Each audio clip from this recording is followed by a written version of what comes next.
Let me ask you something. When was the last time you didn't do something because you were waiting to feel ready for it? You know what I'm talking about.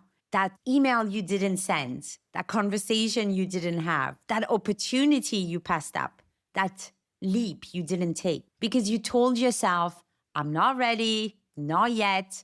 Maybe when I'm more prepared, maybe next week, next month, next year. But here's what I've learned, and honestly, it changed everything for me. Ready isn't a feeling that shows up one day. Ready is a decision you make. And let me tell you what happened to me literally a few days ago. So, quick context 2 years ago, I gave up drinking. And I think at that time, I started DJing because I still wanted to be in the party, like I needed a new way to be part of that energy, but without the alcohol. And music has always been my thing. It's how I breathe, it's how I connect, it's how I say things I don't have words for. Music is my love language. I love sharing music with people. I love sending playlists to people. I love music. So I took a couple of lessons and I learned how to DJ and practice in my living room. I did a few gigs here and there, but nothing major. And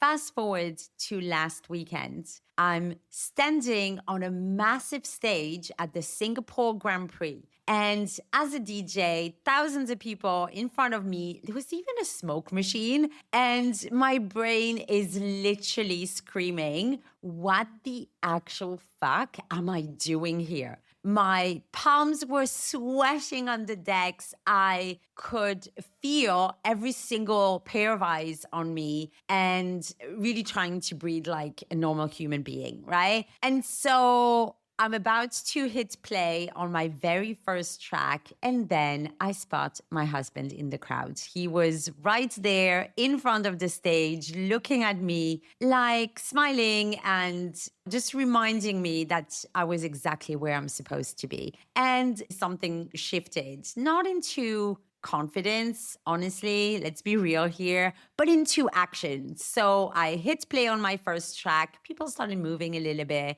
And then I was like, oh yeah, okay, I actually know how to do this. But here's the thing.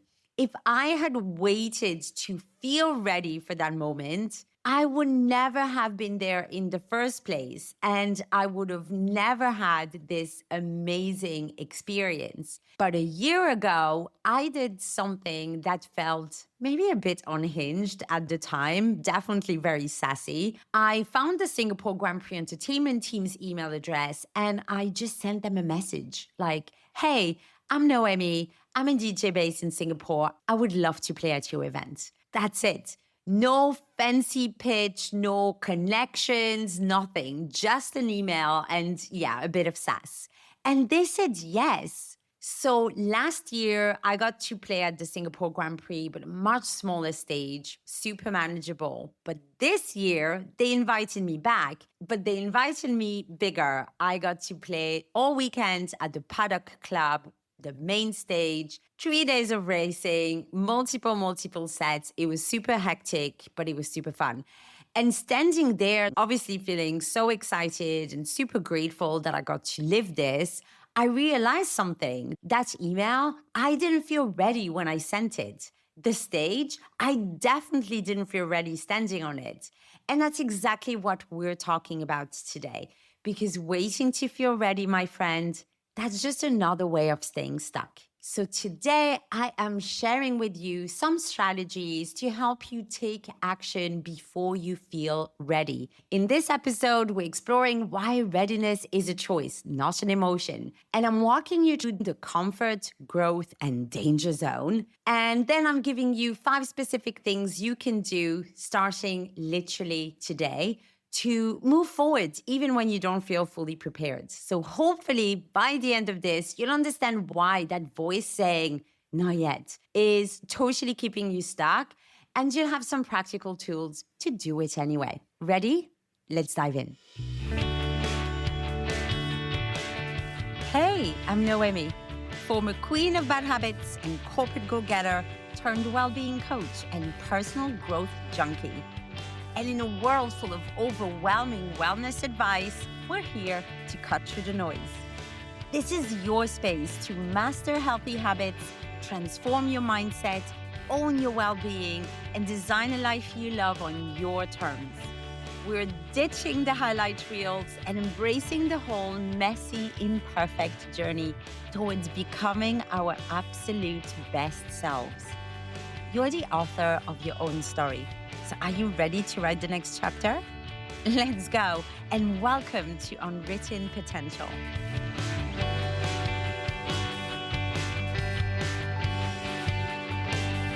Hello, my friends, and welcome back to Unwritten Potential. I am so thrilled that you're here. After playing some cool beats, some cool house music in front of thousands of people, it is really great to be here with you. And the first lesson from all of this is if you don't ask, you don't get. It's that simple. And the worst thing that happens when you ask, you get information. It's either a yes, which could change everything, or it's a no, which means you are exactly where you were before you asked. But not asking, that's guaranteed failure. You've rejected yourself before anyone else gets the chance to reject you.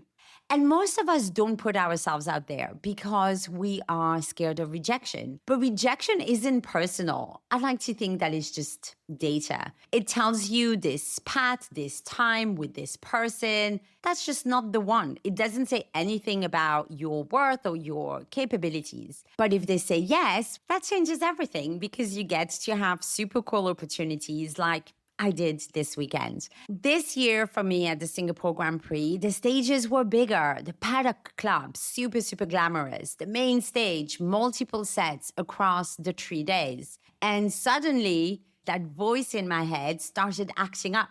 You know the one. Are you sure you can handle this? What if you mess up? What if you're not good enough? What if the set is not good? Maybe you should say no. Maybe next year. Maybe when you're more ready for these kind of stages. And this is where most of us stop. We listen to that voice. We think it's being reasonable, cautious, protecting us. But actually, that voice is just trying to keep us exactly where we are. And where we are might be safe, but it's not where growth happens. So here's what I did. I said yes. Not because I felt ready, but because I decided I was ready. And that's the difference. Readiness is a decision you make, not a feeling you're waiting for. I didn't feel ready when I sent that first email. I decided I was ready by hitting send anyway. I didn't feel ready walking onto that stage. I decided I was ready by walking out there anyway. And by the time I actually felt ready, which happened around the middle of the first track, it didn't matter anymore because I was already doing the thing. We think readiness is supposed to feel like certainty, like calm, like this clear, confident knowing that you've got this. But that's not how it works. Well, it's not how it works for me anyway. That confidence, it comes after you take action. It doesn't come before. Confidence comes after doing the thing.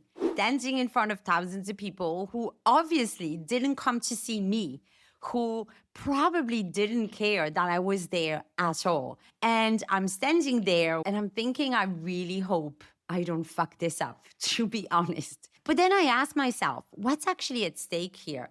If I mess up a transition, which I did, someone might notice and they'll think, that wasn't smooth. And then they'll go back to having drinks and chatting with their friends. If I read the crowd wrong, life goes on. Even if the whole thing goes badly, what's the actual consequence? I would have felt embarrassed for a bit. I would have learned something. I'll do better next time. No one died. The world kept spinning. The car kept racing. And that realization was super freeing. It's not that big of a deal. So reframe the stakes. When we're in our heads about taking action, we tend to catastrophize. We make everything life or death. But most things we're afraid of, they're not actually that high stakes. We just treat them like they are.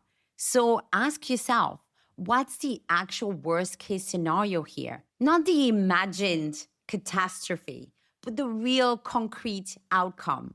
If you ask for something and they say no, you're exactly where you were before you asked. The thing goes badly. You survive it. You learn from it. Hopefully you'll do better next time. It's awkward for a bit, 5, 10 minutes, whatever, and then it's over. When you actually look at the stakes, they're almost always lower than what your brain is telling you. And obviously, I was very nervous the whole of last week before the event, super anxious, imagining absolutely everything that could go wrong, playing out all of these scenarios. And I spent more energy worrying about how I would feel on that stage than actually spent being nervous. Once I was there and I was playing some of my favorite tunes, I was happy, but the anticipation was way worse than the reality. And it often is because thinking about something keeps you stuck in that imagination, but doing it, that puts you in reality. And reality is always clearer than the stories we tell ourselves. Action creates clarity faster than thinking ever will. You know how you spend ages thinking about something, you're planning it, and maybe you're trying to imagine every scenario. Obviously, you know it doesn't actually help. It just keeps you stuck in your head. But clarity doesn't come from more thinking. Clarity comes from more doing. So when you catch yourself in that analysis spiral, when you're thinking about the same decision for the 100th time, that's your cue to take the smallest possible action, not the big, scary leap, just the next tiny step. Send the email, make the phone call, book the meeting, apply for the thing. And watch what happens. Suddenly, everything becomes clearer because you're dealing with reality instead of imagination. And the last thing that I wanted to talk about, and this is probably the most important, we often talk about getting out of your comfort zone. And your comfort zone is familiar. It's where you know what you're doing. It's not where transformation happens. And that's fine. But what does it mean to step out of your comfort zone? You definitely don't want to be too far into the danger zone. The danger zone is the opposite of comfort zone. That's where the risk genuinely outweighs the rewards. If I had never DJed before and someone asked me to headline a festival for 50,000 people, that would definitely be danger zone for me. That's too far, too fast, too likely to end really badly. But between those two, that's the growth zone. And that, my friend, is where all the magic is. The growth zone is uncomfortable, but it's not unsafe. It's challenging, but not completely beyond you. It's that sweet spot where you're stretching, you're learning, you're adapting, you're becoming someone slightly different than who you were yesterday. And here's how you know something is growth zone rather than danger zone. There's fear, yes, but there's also excitement underneath it. There's doubt, yes, but you can also imagine yourself doing it. It feels risky, but not reckless. You might fail, but it won't destroy you. So find your growth zone and aim for it. The main stage at the Grand Prix was squarely in my growth zone. Was I nervous? Absolutely. But was I out of my depth? Not quite. I had the skills, I had some experience. What I didn't have was certainty. And that's the whole point. The growth zone is supposed to feel uncertain. So here's what you do. Take whatever opportunity or decision you're facing and ask yourself, what would feel comfortable? What would feel dangerous? And what sits right in the middle? That middle space, that's your target. That's where you want to aim. Because the thing about the comfort zone, it's not actually comfortable. It just feels familiar. And familiarity tricks us into thinking we're content when really we might just be stuck. Every time I push past that invisible boundary, the one that says, this is where you belong, don't go further, I've always wondered afterwards why I waited so long. Because the other side isn't nearly as scary as your brain makes it out to be. And the version of you on the other side, my friend, that version of you is so much more capable than you think. Okay, let's bring this all together. You don't need to feel ready to take action. You just need to decide that you're moving forward with the skills you have right now, not the skills you think you need. If you don't ask, you don't get, which is one of my favorite life motto. The worst they can say is no, and no is just information, not a rejection of your worth. Stop waiting for certainty. Readiness is a decision, not a feeling. Reframe the stakes. Most things aren't life or death situations. When you look at the actual worst case, it's almost always something you can handle. Action creates clarity. Stop thinking, start doing. Take the smallest possible step and watch how everything becomes clearer. And finally, find your growth zone, that sweet spot between comfort and danger, because that's where transformation happens. So here's my question for you.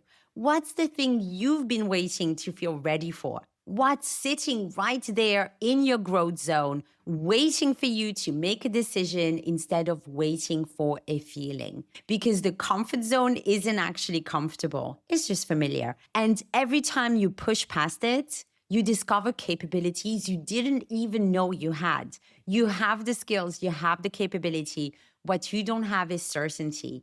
And you're never going to have certainty until you do it. So do it anyway. Your future self is on the other side, living the life you're imagining right now, and is ready for you whenever you are. I hope you enjoyed this episode. Thank you so much for being here with me, and I will see you next week. Bye.